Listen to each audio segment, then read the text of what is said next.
You're welcome back to Business Live. Now, 3 of the defendants in the Unibank case are accusing audit firm KPMG and a receiver, Nia Manododu, of issuing a defective report leading to the collapse of the bank. We have more on that story, plus many more coming up in our summaries tonight.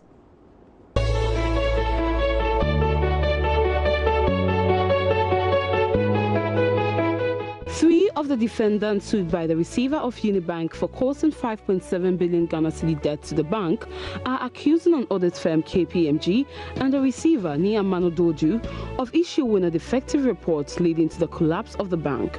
Represented by Mr. Yaudi Opon, a legal practitioner, the 3, Dr. Kwabna Dufo II, Professor Newman Kwejokusi, and Boatima Kakra Dufo Nyako, in a counterclaim, are arguing that the BOG would not have revoked Unibank's license, but for the act of misrepresentation and the rent-seeking behavior of KPMG and the receiver.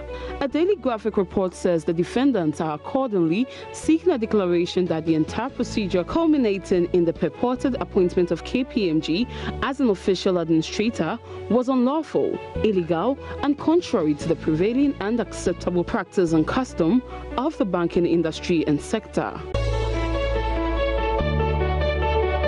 The National Entrepreneurship and Innovation Plan is to train and stimulate at least 2 million students to become successful entrepreneurs in the next 5 years, according to the GNA. The NEIP is a policy initiative of the government under the Ministry of Business Development with the primary objective of providing an integrated national support for startups and small businesses.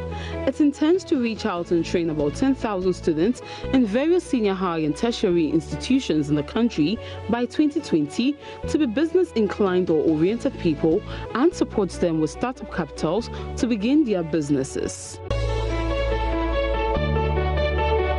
Communications Minister Esla Owusu Ekofo says the postal and courier services sector has lost its viability and appears to be ending due to various technological advances. She said globally, information and communications technology (ICT) had considerably impacted on the postal and courier sector, though the sector had been seen as a relative alternative.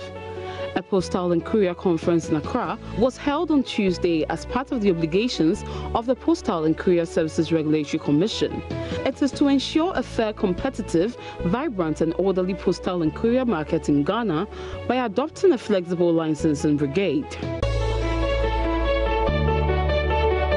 A Chinese vaccination firm has been fined $1.3 billion after it was found to have illegally produced the human rabies vaccine. Changchun had blended different batches of vaccine fluid and used expired fluid to produce some of the batches, according to state news agency Xinhua. The company also falsified production data for the vaccine. This is not the first major vaccine scandal to hit China. Changchun's pharmaceutical production license has also been revoked and its illegally produced vaccines have been confiscated. Netflix added 7 million new customers in the 3 months to September, bringing its global total to more than 137 million. The stronger than expected growth, a record for the third quarter, sent shares up to 11% in after-hours trading. The surge came as Netflix premiered a record amount of original programming, including new seasons of Orange is the New Black and BoJack Horseman. Netflix is among the first of the major U.S. tech firms to report its results.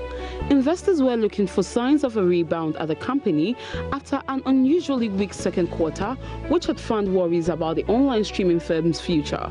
Netflix faces increased competition from traditional media companies and giants such as Amazon, and its costs have been growing as it spends more on its own material.